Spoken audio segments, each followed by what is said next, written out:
قریش کی فوج میں 1000 آدمی تھے، جن کے پاس 100 گھوڑے اور 600 زرہیں تھی، اور اونٹ کثرت سے تھے۔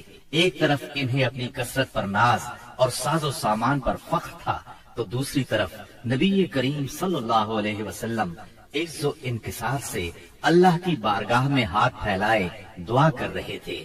آپ کی دعا کے الفاظ یہ تھے: اے باری تعالی، اگر مسلمانوں کی یہ مٹھی بھر جماعت ہلاک ہو گئی تو روئے زمین پر کبھی تیری عبادت نہ کی جائے گی۔ اے اللہ، اگر تو چاہے تو آج کے بعد کبھی تیری عبادت نہ کی جائے۔ آپ نے خوب تضرع اور خلوص سے دعا کی، یہاں تک کہ آپ کی چادر آپ کے کندھوں سے گر گئی۔ سیدنا ابو بکر رضی اللہ عنہ نے چادر درست کی اور عرض کیا: اے اللہ کے رسول، بس کرے۔ آپ نے اپنے رب سے جی بھر کے دعا فرما لی۔ دونوں لشکر آمنے سامنے آئے تو سب سے پہلے مشرکین میں سے بہترین سالار عتبہ، شیبہ اور ولید بن عتبہ میدان میں نکلے۔ عتبہ اور شیبہ ربیہ کے بیٹے تھے۔ انہوں نے للکار کر کہا: آؤ، تم میں سے کون ہمارے مقابلے پر آتا ہے؟ مقابلے کے لیے انصار کے 3 جوان نکلے، ایک عوف، دوسرے معوذ، یہ دونوں حارث کے بیٹے تھے، تیسرے عبداللہ بن رواحہ رضی اللہ عنہ۔ قریشیوں نے کہا: تم کون لوگ ہو؟ انہوں نے کہا: ہم انصار کی ایک جماعت ہیں۔ قریشیوں نے کہا: آپ لوگ شریف مد مقابل ہیں، لیکن ہمیں آپ سے سروکار نہیں، ہم تو اپنے چچیرے بھائیوں کو چاہتے ہیں۔ پھر ان کے منادی نے آواز لگائی: محمد، ہمارے پاس ہماری قوم کے ہم سروں کو بھیجو۔ رسول اللہ صلی اللہ علیہ وسلم نے فرمایا: عبیدہ بن حارث اٹھو، حمزہ اٹھو، علی اٹھو۔ جب یہ لوگ اٹھے اور قریشیوں کے قریب پہنچے تو انہوں نے پوچھا: آپ کون لوگ ہیں؟ انہوں نے اپنا تعارف کرایا۔ قریشیوں نے کہا: آپ لوگ شریف مد مقابل ہیں۔ اس کے بعد مارکہ آرائی ہوئی۔ سیدنا عبیدہ بن حارث نے عتبہ بن ربیہ سے مقابلہ کیا، سیدنا حمزہ نے شیبہ سے اور سیدنا علی نے ولید سے۔ سیدنا حمزہ اور سیدنا علی نے اپنے اپنے مد مقابل کو جھٹ مار لیا، لیکن عبیدہ بن حارث اور ان کے مد مقابل کے درمیان ایک ایک وار کا تبادلہ ہوا اور دونوں میں سے ہر ایک نے دوسرے کو گہرا زخم لگایا۔ اتنے میں سیدنا علی اور سیدنا حمزہ اپنے اپنے شکار سے فارغ ہو کر آ گئے۔ آتے ہی عتبہ پر ٹوٹ پڑے، اس کا کام تمام کیا اور سیدنا عبیدہ کو اٹھا لائے۔ ان کا پاؤں کٹ گیا تھا اور آواز بند ہو گئی تھی، جو مسلسل بند ہی رہی، یہاں تک کہ جنگ کے 4 یا 5ویں دن جب مسلمان مدینے سے واپس ہوتے ہوئے وادی صفرا سے گزر رہے تھے، ان کا انتقال ہو گیا۔ مبارزت کا نتیجہ مشرکین کے لیے برا ثابت ہوا، چنانچہ وہ غصے سے بے قابو ہو کر مسلمانوں کی صفوں میں تندی کے ساتھ ٹوٹ پڑے، گھمسان کا رنگ پڑا اور کشتوں کے پشتے لگ گئے۔ اس سے مشرکین کی صفوں میں اضطراب کی لہر دوڑ گئی۔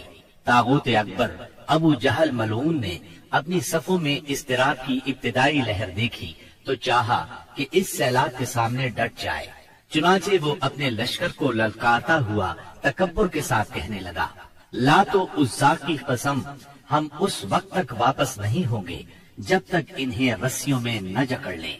دیکھو، تمہارا کوئی آدمی ان کے کسی آدمی کو قتل نہ کرے، بلکہ انہیں پکڑو اور گرفتار کرو تاکہ ہم ان کو اس حرکت کا مزہ چکھائیں۔ لیکن اسے اس غرور کی حقیقت کا بہت جلد پتہ لگ گیا، کیونکہ چند ہی لمحے بعد مسلمانوں کے حملے کی تندی کے سامنے مشرکین کی صفیں پھٹنا شروع ہو گئیں۔ البتہ ابو جہل اب بھی اپنے گرد مشرکین کا ایک غول لیے جمع ہوا تھا۔ اس غول نے ابو جہل کے چاروں طرف تلواروں کی باڑ اور نیزوں کا ایک جنگل قائم کر رکھا تھا، لیکن غیرت مند مسلمانوں کے اسلامی ہجوم کی آندھی نے اس باڑ کو بھی بکھیر دیا اور اس جنگل کو بھی اکھیڑ دیا۔ اس کے بعد یہ طاغوت اکبر دکھائی پڑا۔ مسلمانوں نے دیکھا کہ وہ ایک گھوڑے پر چکر کاٹ رہا ہے، ادھر اس کی موت 2 انصاری جوانوں کے ہاتھوں اس کا خون چوسنے کی منتظر تھی۔ طاغوت اکبر ابو جہل کے قتل کا عبرتناک واقعہ بیان کرتے ہوئے عبد الرحمن بن عوف رضی اللہ عنہ فرماتے ہیں کہ میں جنگ بدر کے روز صف کے اندر تھا کہ اچانک مڑا تو کیا دیکھتا ہوں کہ دائیں بائیں 2 نو عمر جوان ہیں۔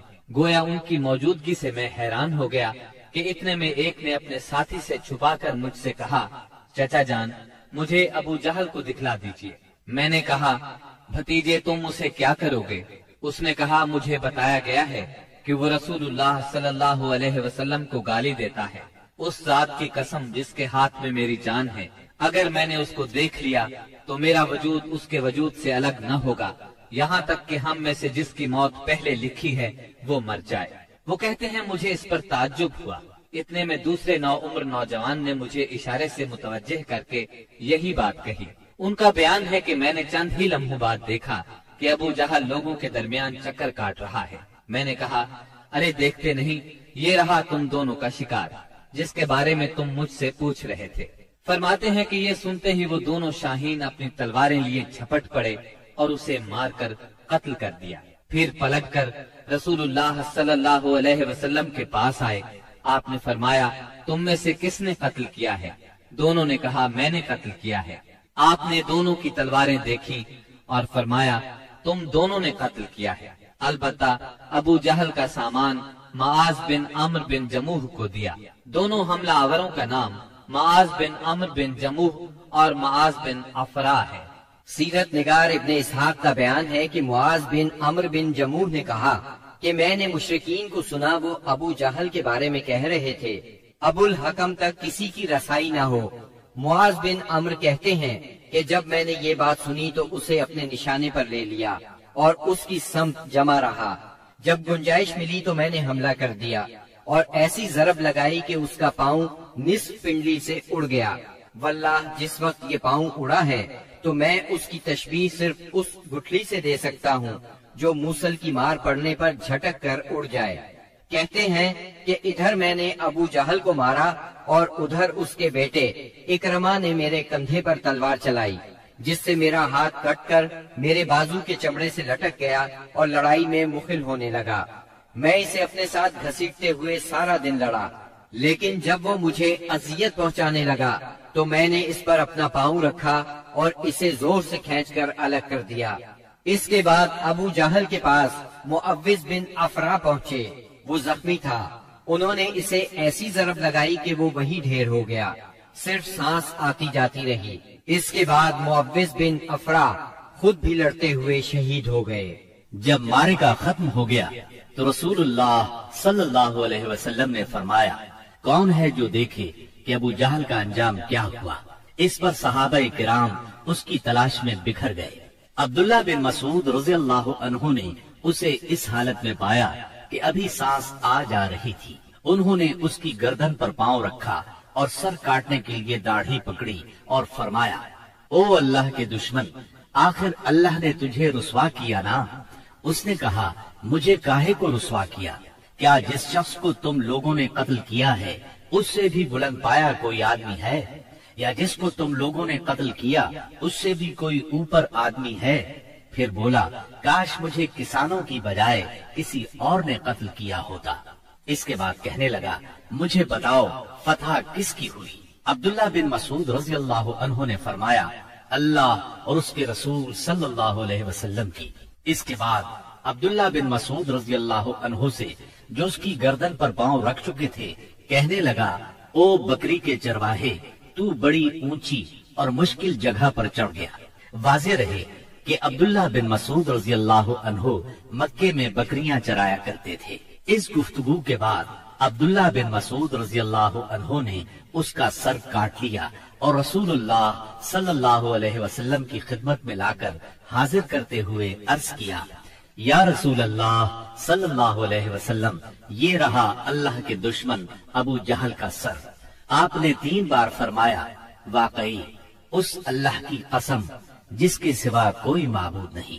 اس کے بعد فرمایا، اللہ اکبر، تمام حمد اللہ کے لیے ہے جس نے اپنا وعدہ سچ کر دکھایا، اپنے بندے کی مدد فرمائی اور تنہا سارے گروہوں کو شکست دی۔